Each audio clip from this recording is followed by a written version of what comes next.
আমাদের জাতীয় ফুল শাপলা। হ্যাঁ, আমি বাসায় শাপলা নিয়ে এসেছি। অনেক বছর পর আমি কোনো একটা শপে আমি শাপলা দেখলাম, দেখে লোভ সামলাতে পারলাম না, নিয়ে আসলাম।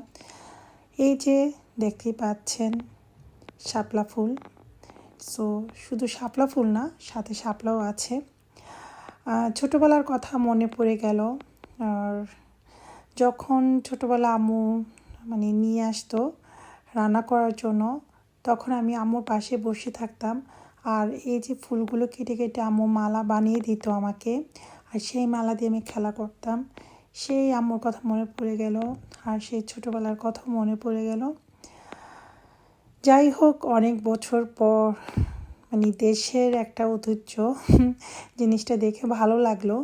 যদিও আমি কখনো দেশের বাইরে আসার পরে দেখি নাই শাপলা ফুল বা শাপলা। যাই হোক, যেহেতু আমি বাঙালি শপে গিয়েছিলাম বাজার করার জন্য, তখনই আমি দেখে নিয়ে আসলাম। তো এখন আমি যেটা করব, এখন আমি রান্না করব। তবে রান্না করার আগে ভাবলাম যে আমাদের জাতীয় ফুল শাপলা একটু দেখাই, যদিও ফুলগুলি এখনও ফ্রেশ তেমন একটা নাই। যাই হোক, কিছু করার নাই। এখন তো আমি ছোট না যে খেলা করব ফুল দিয়ে। আমি এটা রান্না করব শাপলা দিয়ে। তো চিংড়ি মাছ অলরেডি নামিয়েছি।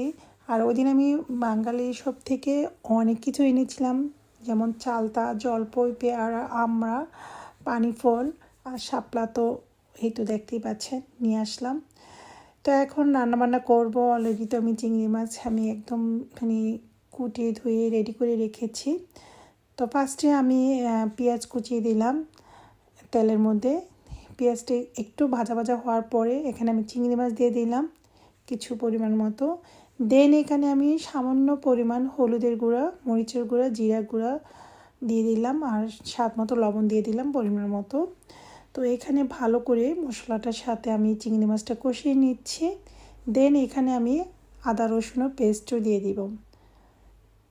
এই যে আদা রসুনের পেস্টও আমি দিয়ে দিলাম। আর আমি কিন্তু আদা রসুন ইউকে আসার পরে ব্লেন্ডার করি না, এখানে রেডিমেড পাওয়া যায় ফ্রিজিং, তো ওইখান থেকে আমি নিয়ে আসি। কারণ আমি যেহেতু জব করি, সো এত কিছু আমার দ্বারাতে পসিবল না। তো শর্টকাট কীভাবে রান্নাবান্না করা যায় সেটাই করার চেষ্টা করি। তো ফাইনালি শাপলা কুটি ধুয়ে এখন আমি চিংড়ি মাছ সাথে অ্যাড করে দিচ্ছি, দেখতেই পাচ্ছেন। তো অনেক বছর পরে এই তরকারিটা আমি খাবো। মেবি বাংলাদেশে থাকতে খাওয়া হয়েছিল অনেক বছর আগে, আমার মনে পড়ছে না কত বছর আগে। তো যেহেতু এই জিনিসটা আমি অনেকবারই খেয়েছি, শাপলা দিয়ে চিংড়ি মাছটা রান্নাটা আমি অনেকবারই খেয়েছি দেশে থাকতে। সো ওই খাবারটার এখনও আমার একটু একটু মনে পড়ছে যে এত ইয়াম্মি ছিল, বিশেষ করে আমার আম্মুর হাতে রান্না। দেন আমার যতটুকু মনে হয়, আমার কাজিন, আমার বড় বোন আমার খালাতো বোন ঢাকা থাকতেও রান্না খেয়েছে, আমার বড় খালার হাতেও রান্না খেয়েছি। তো আম্মু খালারা কী করতো, ওনারা এইটার সাথে নারকেল বাটাও অ্যাড করে দিত। সো আমার বাসায় কোনো নারকেল ছিল না, তো আমি এই জন্য নারকেল বাটাটা অ্যাড করতে পারি নাই। তো যাই হোক, চিংড়ি মাছটা দিয়ে শাপলাটা মশলার সাথে যখন কষানো হয়েছিল, একটু তেল তেল উঠেছিল, দেন আমি এখানে পরিমাণ মতো পানি দিয়ে দিলাম। একটু ঝোল ঝোল তো রাখবই, কারণ শাপলা তরকারি বলে কথা, তো এখানে তো একদম ভুনা ভুনা করা যাবে না, একটু গায়ে গায়ে ঝোল রাখতে হবে। আর এখানে আমি পরিমাণ মতো হলুদটা কম দিয়েছি, কারণ হলুদ আমি তরকারির মধ্যে বেশি একটা খাই না, বেশি একটা দেওয়া হয় না আর কি, অল্পই দেওয়া হয়। যাই হোক, এখন আমি একটা ঢাকনা দিয়ে ঢেকে দিলাম। তো ফাইনালি আমার রান্নার লুক দেখতেই পাচ্ছেন, মোটামুটি হয়ে গিয়েছে। শাপলা দিয়ে চিংড়ি মাছটা দেখেন, খেতে কিন্তু অনেক অনেক মজা। আপনারা যারা খান নাই, এভাবে ট্রাই করে দেখতে পারেন।